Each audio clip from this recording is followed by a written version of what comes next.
Okay, there we are. Should be live, should be live. We should see here.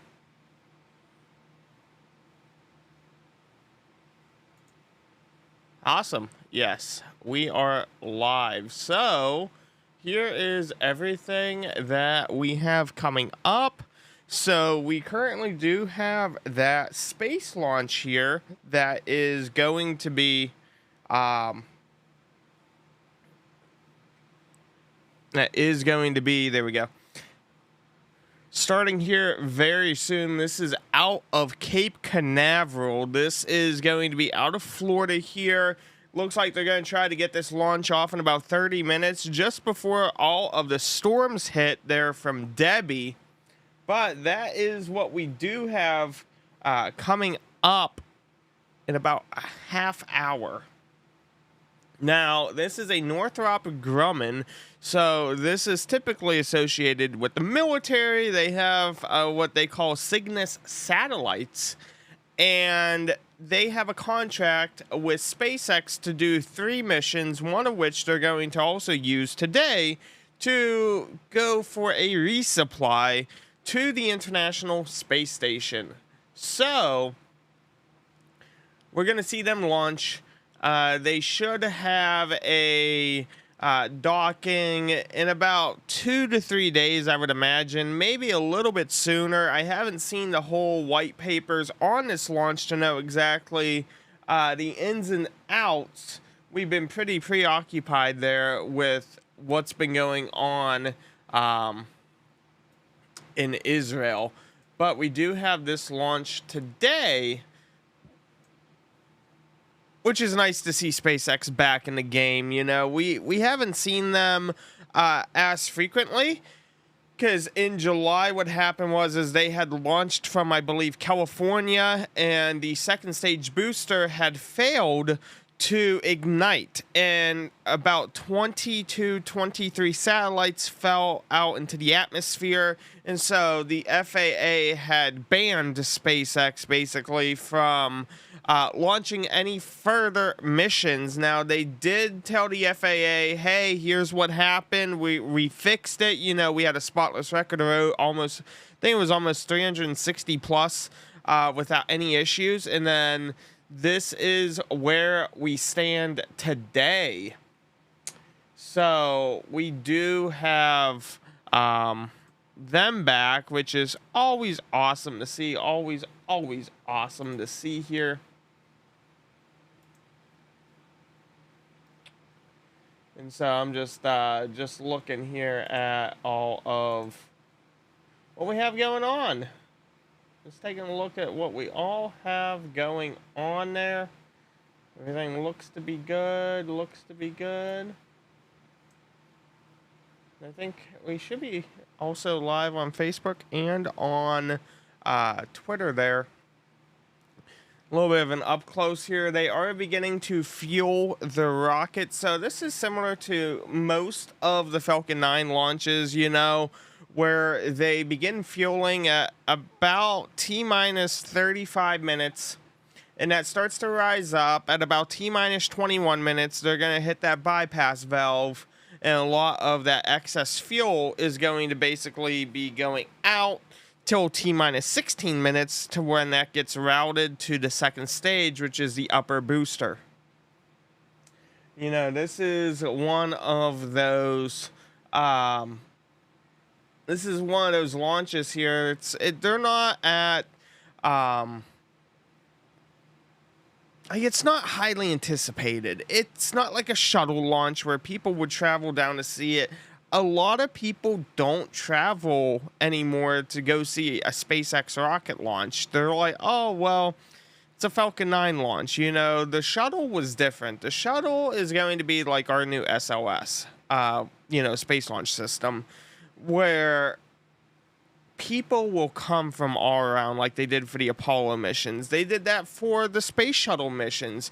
There was something different about shuttle, and how you had this giant external fuel tank. You had these solid rocket boosters. You had this plane, strapped to this, or the orbiter, strapped to that ET tank. these, I was in Florida and there was the Transporter 2 mission back in 21, and I was like, okay, I'll go. I'll cover that. Because at that time I was also doing some public relations work. And so I was like, okay, this will be cool. It's one of the first times that they were going to be re-landing at the site of launch. They wasn't landing on an autonomous drone ship. So when it went up, you had your first sonic boom, sonic blast. And the thing a lot of people don't realize is I was maybe only a mere 3 or 4 miles away. It wasn't far. I was not far at all. And it took about 2 to 3 minutes for that sound to actually hit you. Like, you're looking at this and you're like, where's that sound? And then all of a sudden, whoosh. So everything was delayed. So whenever they shut the engines off, it took a while for you to hear that. And then when it landed, they split. And you actually had 2 landings. There was a double sonic boom on that.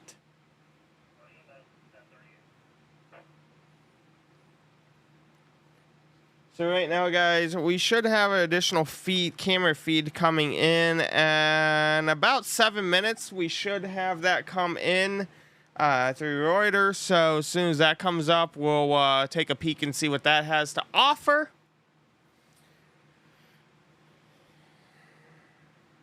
But I am going to...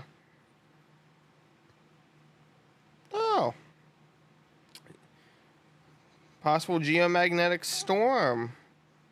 Interesting. A possible geomagnetic storm here.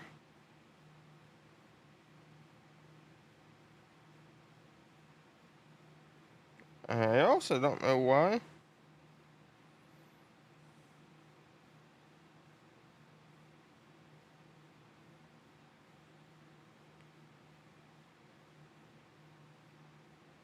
There we go.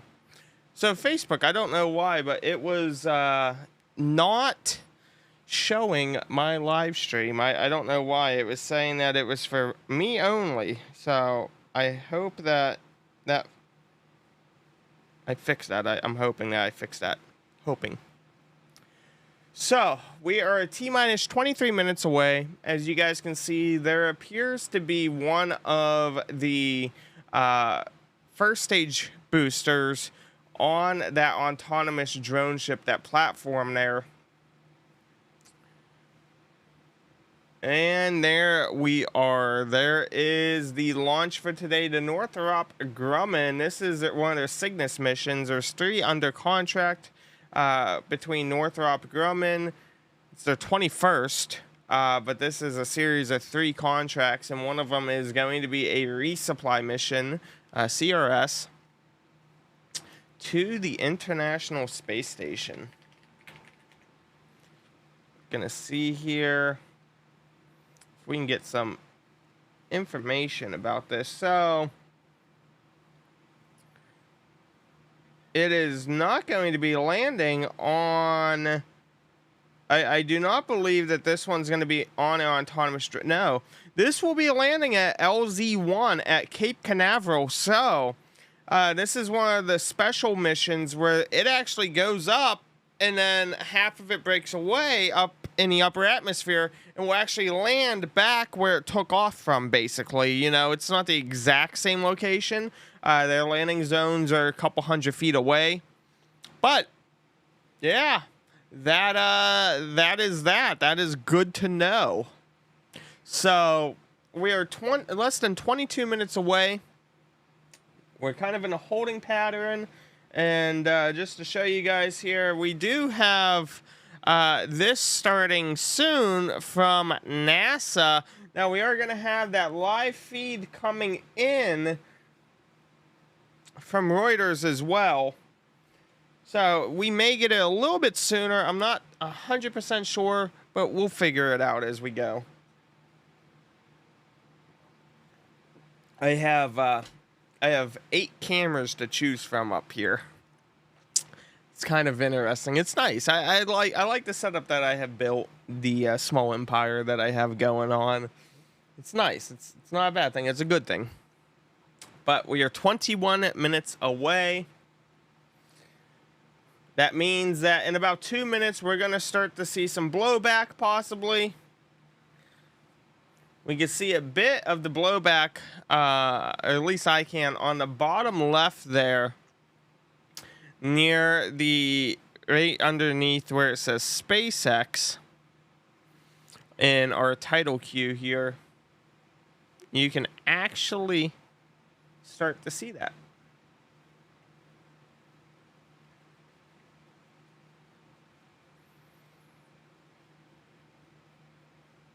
We just are waiting right now. There's the blowback. There we go. There's the blowback. So you guys can actually see where it's venting off right between stage 1 stage 2. That is your tall tale indicator that she's starting to get primed. She's starting to get full. And so they're going to redirect that. That big cloud that you guys see, that's liquid oxygen, known as LOX. So whenever they do their call outs, you'll hear LOX 1. That's going to be first stage liquid oxygen. You'll hear LOX 2. That is going to be your upper stage. Your upper stage is basically right above where that giant cloud is coming out, right where that white is. Not the very tip, but right between the black and the big white fairing. That there is actually your second stage. That is disposed in space. It does not come back. It does not land. Only the bottom black and white piece is what lands. But we are waiting now for this. You can see a bit on that countdown timeline. We're in LOX chill down. In about 3 minutes, they will begin the stage 2 LOX load. And at T-minus 7 minutes, they begin chilling the engine. 4 minutes, 30 seconds, they will actually pull that strong back arm away from the aircraft, meaning she's freestanding. And then once we basically hit T-minus 1 minute, that's where they pressurize the tank. The launch director verifies at T-minus 45 seconds if it's a go or no-go for launch. And then that takes us down to T-minus 3 seconds when they fire the engines. And obviously at T-minus 0, there is liftoff. We're hoping to get this up and off there if we can before Debbie hits. That's a big thing right now, as we're trying to get this before Debbie hits. I hope everyone's having a good day today. It's a little early. You know, I woke up today and I was like, I wish I could have slept in.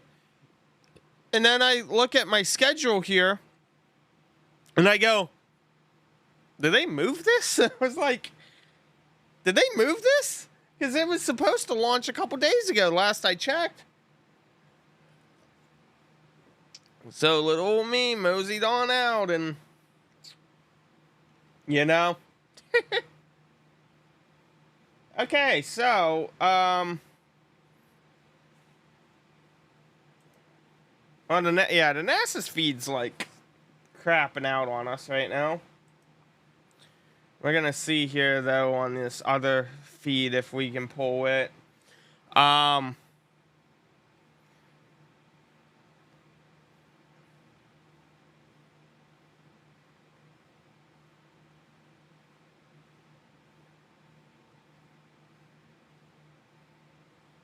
so I don't quite. Okay. Okay, Reuters is coming up with the NASA feed right now, so they should have a little bit better of that direct connection there that we can pull from. And I always think of it like Ellison House in a way. You know, yeah, we can pull our okay, that's gonna be camera 4. I was looking to see what they're gonna put that under. Okay.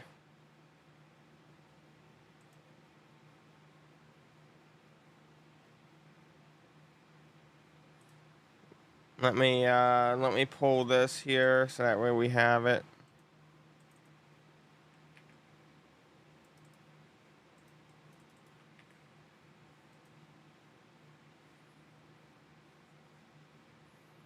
Okay. Okay, guys, we're going to be up on camera 4 here. There we are. So this here is the NASA feed. This is coming in live from NASA. See if there's any audio attached to it. We should have some audio. Which ultimately further our goal of one day making life multiplanetary. At T-minus 16 minutes and counting, the vehicle is currently tracking to an on-time liftoff. We are watching the weather this morning, which is currently favorable for liftoff. Now, if we don't launch today, we have a backup opportunity this Tuesday, August 6th at 10:18 a.m. Eastern Time. Now, as you might imagine, the crew on board the space station is preparing for their upcoming delivery. And for more on those preparations, I'll turn it over to NASA's Courtney Beasley. Courtney? Thank you, Zachary, and good morning to everyone from the International Space Station Flight Control Room here at the Johnson Space Center in Houston, Texas. It's a full house aboard the International Space Station with 9 crew members living and working at the orbital outpost. The Expedition 71 crew, who you see now, are being led by Station Commander Oleg Kononenko. But the focus of attention today is on the Falcon 9 launch of the SS Francis R. Dick Scobie Cygnus cargo craft, named after the late commander of the Challenger STS-51 1L mission. Yeah. Scobie served as pilot aboard Challenger on STS-41C in April of 1984, which retrieved, repaired, and redeployed the Solar Max science satellite. He was then the commander of the ill-fated Challenger STS-51L mission in 1986. Northrop Grumman's resupply vehicle is poised to deliver roughly 4 tons of science, experiments, and equipment to the orbital outpost. After Cygnus separates from the upper stage of Falcon 9 today, the spacecraft will conduct a series of engine firings to increase its altitude to match that of the International Space Station. That will set it up for the start of joint operations between Northrop Grumman engineers in Dulles, Virginia, and the NASA Flight Control team here in Houston. A launch today will bring Cygnus to the station in the morning hours Tuesday, where NASA astronauts Matt Dominic and Jeanette Epps will be waiting in the cupola, set to use the station's robotic arm to reach out and grapple the spacecraft. That will be installed to the Earth-facing berthing mechanism on the Unity module for a stay of about 5.5 months. But we're counting down to launch as you are, Zachary, so back to you in Hawthorne. Thanks, Courtney. Falcon 9 is a reusable 2-stage rocket designed and manufactured by SpaceX for the reliable and safe transport of people and payloads in Earth orbit and beyond. Now, this year we've launched 73 missions to date, which is on average 1 launch every 3 days. And we're looking to launch up to 148 missions in 2024. And reusability is what makes all of that possible. So with that, let's meet Falcon 9, the first and currently the only orbital class rocket capable of reflight. Starting at the top of the vehicle is the payload fairing, which is a protective shell that encases the payload being sent to space, which today is Cygnus. Made of a carbon composite material and having a 17-foot diameter, the space within the payload fairing is able to comfortably contain your truck. Now, that fairing made up of 2 halves will separate and jettison away from the vehicle, exposing the payload once Falcon 9 reaches space. Now, Cygnus rolled out to the pad on Friday morning after wrapping up the process known as encapsulation earlier this week. It was specially customized to accommodate late load operations on the pad, and we'll talk a bit more about those modifications later on in the program. Continuing on down the vehicle, we have the second stage. The second stage is powered by a single Merlin vacuum engine, or MVac, which is optimized to perform in the vacuum of space. After stage separation, the MVac will... Okay, so we're going to take a look here and see if we can fix that. There was a little bit of some buffering here, so we increased a bit of this, so we should be able to see this here a little bit better, hopefully. During stage separation. And below that, which is powered by 9 Merlin engines. These 9 Merlin engines provide... Each of these Merlin 1D engines delivers about 190,000 pounds of thrust at sea level, which gives Falcon 9 a combined 1.7 million pounds of thrust. Now, after stage separation, Stage 1, also called the booster, will return to Earth for recovery and reuse on a future mission. For today's mission, we'll be attempting to land this booster at Landing Zone 1 at Cape Canaveral Space Force Station in Florida. And this mission will mark this booster's 10th launch and landing, having previously flown AX-2, Euclid, AX-3, CRS-30, SES Astra 1P, and 4 Starlink missions. Now, weather continues to be a watch for today's launch from Space Launch Complex 40, and we'll continue providing you updates as the clock ticks closer to T0. For now, let's learn a bit more about the spacecraft delivering roughly 8,200 pounds of science and supplies to the International Space Station.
Now, in order to support Cygnus missions, SpaceX designed a custom fairing and payload transfer truck with a mobile clean room to support late load operations, which happen while the rocket is horizontal and on the pad deck.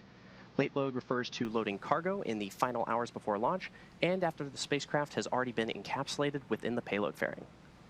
Now, with 8 minutes and 24 seconds to go, we can go for launch, and we'll continue to provide updates on the weather as we get closer to T0. For now, let's head back to Courtney for a closer look at the science on today's mission.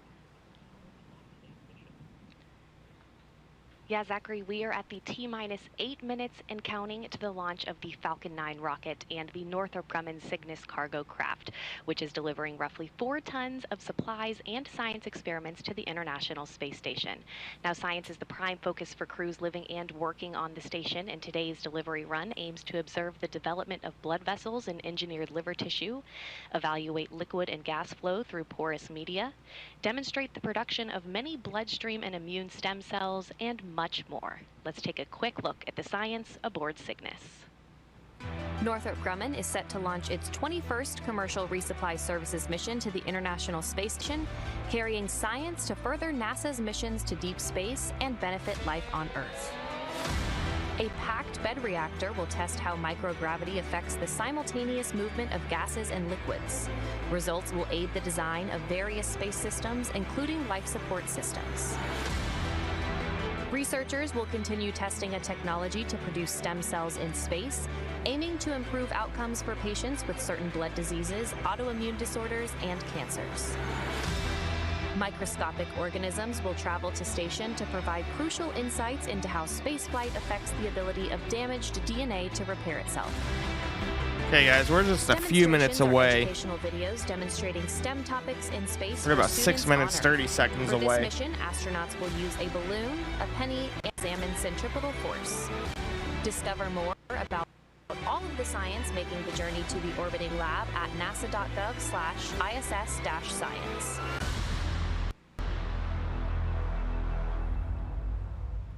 It's T-minus 6 minutes and 20 seconds, and the SpaceX team is currently working no significant issues. Now, at T-minus 38 minutes, the team concluded their go and gave the OK to proceed into propellant load and launch. Stage 1 RP1 load is complete. And good call out there for Stage 1 RP1 loading completion. Now, at this point, that RP1 loading is complete on the Falcon 9 second stage and nearly complete on the first stage. The pre-valves between the first stage engines and the propellant tanks are open, and at the T-minus 7 minute mark, engine chill began. Liquid oxygen loading is underway on both stages and will complete at the T-minus 2 minutes to launch. We're also currently loading helium gas into both stages. Now, to make sure engine startup goes well, SpaceX performed what is called engine chill, where a small amount of liquid oxygen flowed into the Merlin engine's turbo pumps, and this was done to avoid a thermal shock to the propulsion system when the full flow of super chilled liquid oxygen is introduced into the Falcon 9 plumbing. Cygnus is also undergoing final vehicle health checks at this moment as it prepares to go on internal battery power, all monitored by Northrop Grumman flight controllers in Dulles, Virginia. Oh, Virginia. Coming up shortly, the transporter erector, or TE, will retract away from the Falcon vehicle. The TE is the large truss structure you see there next to the rocket. Falcon 9 tanks are pressing for strong back retract. And good call out there. First, we'll see the clamps open around the second stage, and then the TE will pull away from the rocket by a few degrees. At T0, ground hydraulic systems will pull the TE from about 2 degrees to 45 degrees away from Falcon 9 as it lifts off to provide clearance for the vehicle. We should see those clamp arms opening around the second stage in just about 20 seconds from now.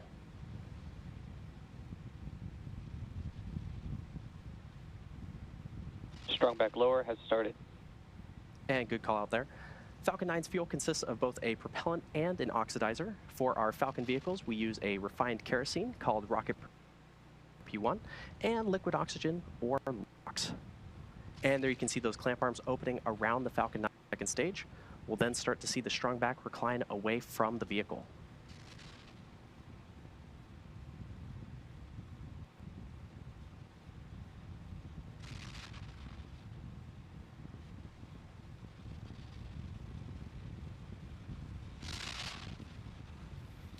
And there you can see that strong just back a few minutes away away from the Falcon rocket.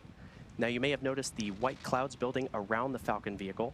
Those white clouds are the chilled gas above the LOX tank that we vent overboard to maintain pressure in the tank as needed. And when that vented oxygen comes out into the warm Florida air, it condenses into clouds.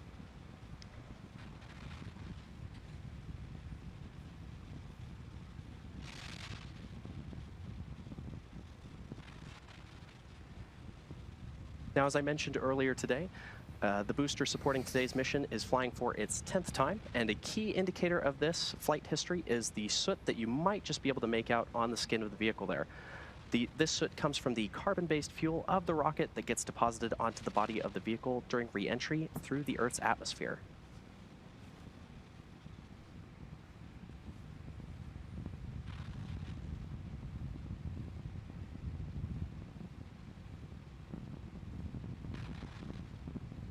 Stage 1 LOX load is complete.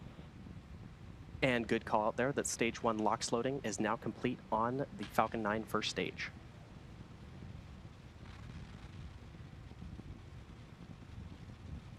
Now checkouts of the second stage thrust vector control actuators are underway. This is referred to as an engine gimbal or wiggle test.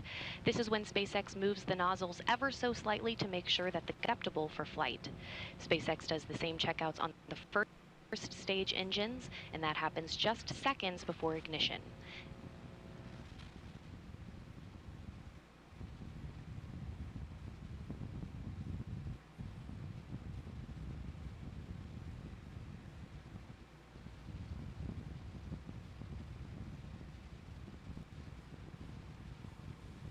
Now, we should be hearing a call out. Stage 2 LOX load is complete. And there's that call out right there for Stage 2 LOX. Now, Cygnus is also performing its final health checks to make sure that all of its primary systems are ready for its rendezvous with the International Space Station.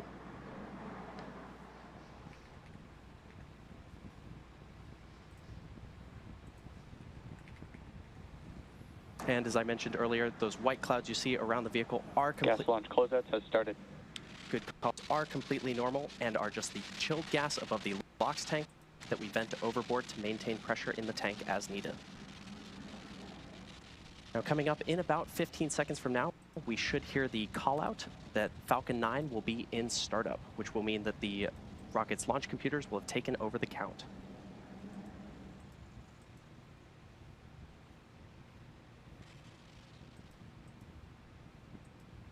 Falcon 9 is in startup. Hey guys, here we go. And there's the call. Falcon 9 is now in startup. Cygnus is transitioning to internal power, and the Falcon 9 computers are in final pre-launch checks, instructing the LD, rocket through the go for final launch. seconds before liftoff. Both stages are now being pressurized for launch, and the range remains go for launch.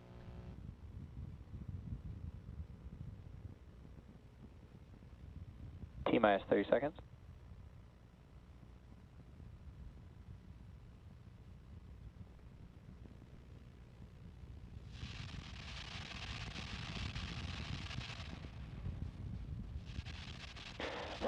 Seconds. T-minus 10, 9, 8, 6, 5, 4, 3, 2, 1, ignition, engines full power, and liftoff of Falcon 9. Go SpaceX, go Cygnus, NG-21.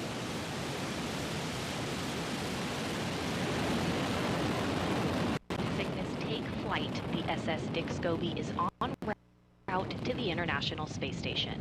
Stage 1 propulsion is nominal.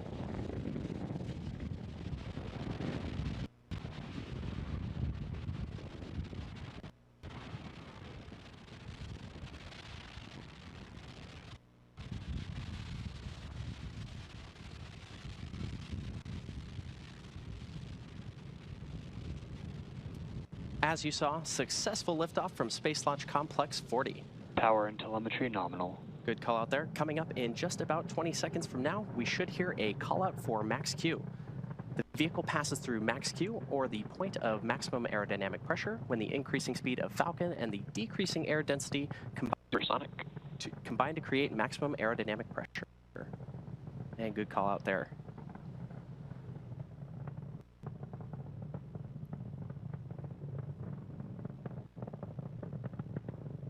Max Q. And there's that call out for max Q. Coming up next are 5 events which will happen in rapid succession: main engine cutoff, stage separation, second engine start, boost back burn start, and then fairing separation. Engine cutoff, or MECO, is where all 9... Chill started. Good call out there. MECO is where all 9 M1D engines on the Falcon 9 first stage shut down. This is followed by stage separation, or the separation of the first and second stages of Falcon. A few seconds later, the Merlin vacuum engine on the second stage will ignite to boost Cygnus to low Earth orbit, and this is called out as Second Engine Start 1, or SES-1. After that, Falcon 9's first stage will... Vehicle is following a nominal trajectory. After that, Falcon 9's first stage will ignite again to orient itself to head back to land. And shortly thereafter, the 2 fairing halves will separate and expose the spacecraft to the vacuum of space. We should be hearing the first of those callouts happening in just a few moments from now.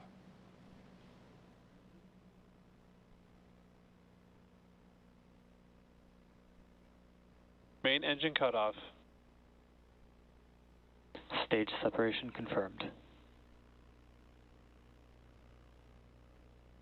And back ignition.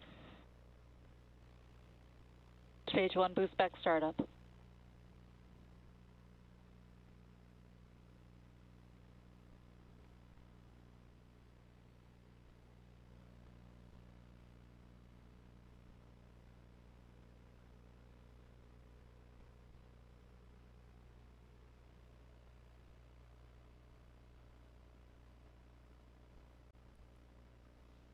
Fairing separation. And there we heard the callouts for all 5 of those events, which again were MECO, followed by stage separation, then SES-1, boost back burn start, and fairing separation. Now coming up shortly, we should hear a callout for completion of the boost back burn on the Falcon 9 first stage. This burn, which will last in total about 50 seconds, seconds is the first of 3 burns the booster needs to go through to make its way back to landing zone 1 at Cape Canaveral Space Force Station in Florida. Boost back shutdown. And there's that call out for boost back shutdown on the Falcon 9 first stage. Now, if you're just joining us, you're watching a live Both vehicles are following nominal trajectories. Good call out there. If you're just joining us, you're watching a live webcast for NG-21, Northrop Grumman's 21st commercial resupply services mission to the International Space Station. This is SpaceX for 2024 and the 5th flight to the orbiting laboratory this year. Now, in order to make its way today, the Falcon 9 first stage has 2 more burns to execute. Next up is the entry burn, where 3 of the Merlin engines will reignite. This helps to slow the stage down as it re-enters the upper part of the Earth's atmosphere. Entry burn, the booster will go through its landing burn, and this is a single engine burn that brings the vehicle speed down rapidly in order to land back on Earth. We should be hearing the call out for that entry burn in just about 2 minutes from now.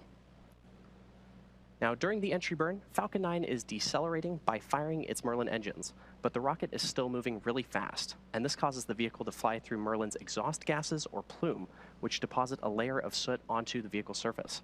And that soot comes from the carbon-based fuel that Falcon 9 uses, and with each flight, the soot builds up a little more on the outside of the vehicle. Now, as a reminder, on the left-hand side of your screen is the Falcon 9 first stage as it makes its way back to Earth, and on the right side is the MVAC engine on the second stage currently carrying Cygnus to orbit. The Merlins on the first stage are optimized for sea level, and these achieve 190,000 pounds of thrust each during ascent and descent. Now, the MVAC engine, with a much wider nozzle, is optimized to 220,500 pounds of thrust in vacuum. You may have also noticed on the left-hand side of your screen, Falcon 9 is equipped with 4 hypersonic grid fins, which are positioned near the top of the first stage. And stage 1 is using nothing but grid fins for steering as it returns to Earth. They orient the rocket during re-entry and guide it during its descent back to Earth.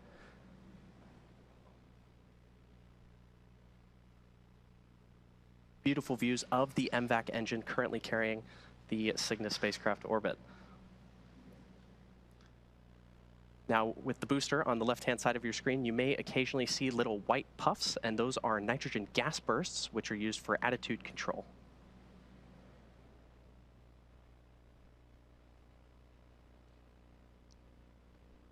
We should be hearing that call out for the entry burn of the Falcon 9 first stage in just about 10 seconds from now.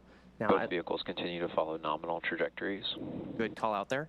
Now, that entry burn will be for the first stage, which is on the left-hand side of your screen. Stage 1 entry burn startup. And good call out there for entry burn startup on the Falcon 9 first stage.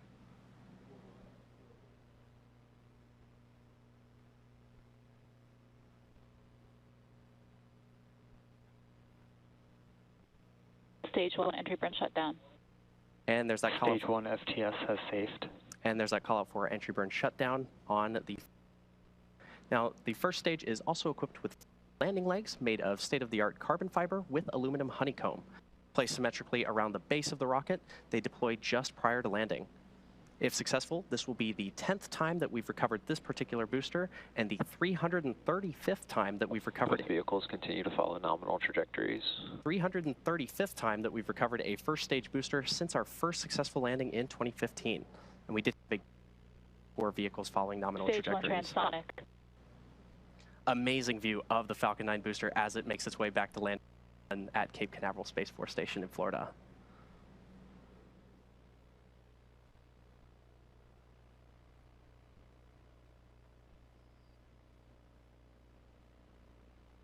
Stage 1 landing burn.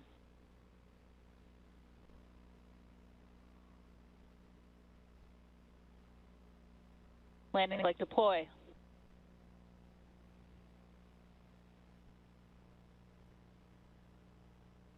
Stage 1 landing confirmed.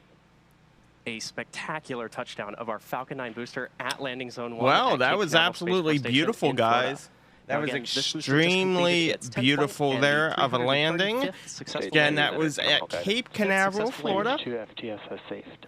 For an orbital Stage class 2 rocket, is almost including both Falcon 9 in and its Falcon Heavy orbit missions. that And it needs to get to. There will be some now, coming additional up at around burns, the though. 8.5-minute mark, we should hear a call out for second engine cutoff 1, or SECO 1, which is is when the MVAC engine on the second stage shuts down. And that'll conclude the roughly 6-minute burn by this engine needed to get Cygnus into the proper orbit for eventually intercepting the International Space Station. We should hear that call out in just a couple moments. MVAC shutdown. And there's that call out for the MVAC shutdown on the Falcon 9 second stage. I don't know We're now what that waiting was for on the left confirmation side of there. good orbit. It looked like something maybe broke apart. I don't know. I don't know. And But there's that call out that is the launch, for guys. insertion. That's what's left of the launch pad coming up here. Mission, and the second stage had the last major task, commanding separation of the Cygnus spacecraft just a few minutes from now. If you just tuning in, you're watching a live webcast for NG-21, Northrop Grumman's 21st commercial resupply services mission to the International Space Station. This is SpaceX's 74th mission for 2024 and the 5th flight to the International Space Station this year. And for those of you following along, you'll know that Cygnus will be joining the Crew 8 SpaceX Dragon spacecraft, which docked with the space station earlier this year in March. Now, both Northrop Grumman and SpaceX have a long history of supporting the International Space Station with cargo missions like today's. SpaceX's first commercial resupply services, or CRS mission, CRS-1, launched in 2012 and made history by restoring America's capability to deliver and return cargo to the station. The Cygnus spacecraft has been visiting the ISS since 2013, and the first Cygnus CRS mission, Orb-1, launched in 2014. Cygnus has since then delivered more than 138,000 pounds of equipment, science experiments, and supplies to sustain the ISS astronauts under NASA's commercial resupply services contracts. Now, the most recent cargo resupply mission was SpaceX's CRS-30 mission on March 21st, 2020. 6,262 pounds of scientific research, crew supplies, and hardware to the orbiting laboratory. Dragon later returned to Earth with 3,961 pounds of cargo. The CRS partnership has helped build a strong American commercial space industry that will soon take us to destinations beyond low Earth orbit. In fact, these missions are providing critical learnings that will help us develop a human presence on the Moon and Mars, which will require a steady supply of cargo missions to grow and thrive.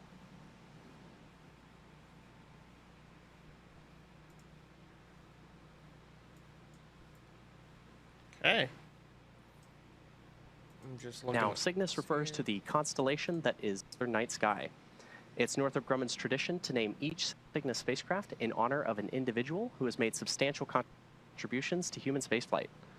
Northrop Grumman named the NG-21 Cygnus spacecraft in remembrance and celebration of the life of Francis R. Dick Scobie, a United States Air Force pilot and NASA astronaut, best known as the commander of the 1986 Space Shuttle Challenger mission, STS-51L. Now, shortly after launch, the vehicle experienced a fatal disaster, and he lost his life along with 6 other crew members. Scobie was an astronaut, pilot, and ended the 1986 Challenger mission. In 1966, he obtained his U.S. Air Force pilot wings, and shortly after, served a tour of duty in Vietnam. When he returned, he was selected to attend the U.S. Air Force Aerospace Research Pilot School at Edwards Air Force Base in California. And over the next several years, he served as a test pilot, logging more than 6,500 hours of flying time in 45 different types of aircraft. In 1978, Scobie was selected into NASA's astronaut candidate class, completing training in August of 1979. Now, in addition to his astronaut role, Scobie was an instructor pilot on the NASA Boeing 747 shuttle carrier airplane. In 1984, he was selected to fly as pilot of the STS-41C mission, during which Scobie logged 168 hours, and then in 1986 served as commander of the Challenger spacecraft. Scobie was posthumously awarded the Congressional Space Medal of Honor in 2004 by President George W. Bush for meritorious and dedicated service to the nation and his pioneering contributions to human spaceflight. Commander Scobie is memorialized all over the country, including at an exhibit at the National Medal of Honor Heritage Center and at Arlington National Cemetery, where the 7 Challenger crew members are honored for their incredible courage.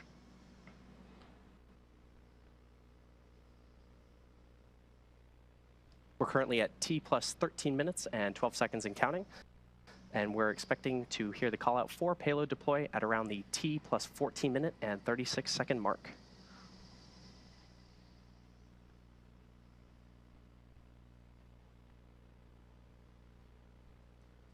As a reminder, this is SpaceX's 5th mission headed to the International Space Station this year, following Crew 8, CRS-30, NG-20, and AX-3.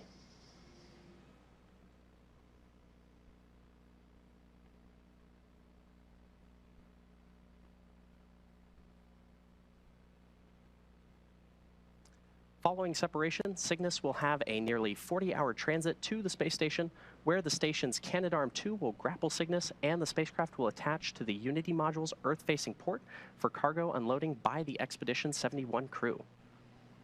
We should be hearing that call out for payload deployment in just about 25 seconds from now.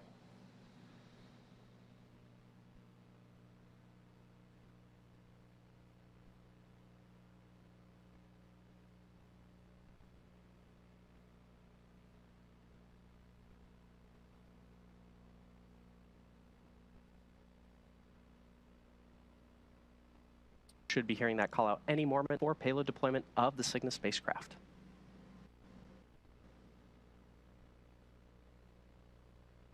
Cygnus deploy confirmed. And there you have it, a successful spacecraft separation. The Cygnus spacecraft is now on its way to the International Space Station, and as mentioned, is expected to arrive about 40 hours from now. And with successful separation, that's going to do it for me here in Hawthorne. Be sure to check spacex.com/launches for a schedule of our upcoming missions. In the meantime, Courtney, what's next for Cygnus?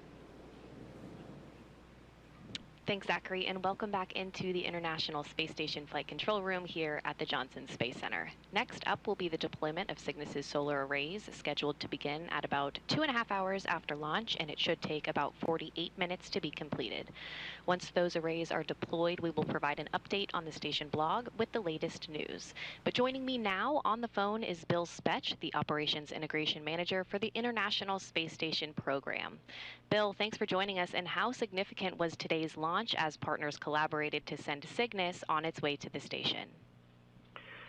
I will tell you, today's launch is very significant, as all of our missions to the ISS are. Each mission delivers critical resupply items to the vehicle, food, water, critical spares, but most significantly, it delivers the hardware and samples to conduct the groundbreaking science that is only possible on the ISS. It is amazing as I reflect back on the previous 20 Cygnus vehicle launches to see just how much capability has been added to the vehicle to support the ISS mission. I had the privilege to be at the first commercial resupply services launch for Cygnus to ISS, and it is awesome seeing where we are today with this launch. I'm really excited that the weather cooperated to get this mission underway. Bill, we're glad the weather cooperated too. If you would please outline for us the upcoming activities for the crew on board the station as they prepare for Cygnus's arrival early Tuesday.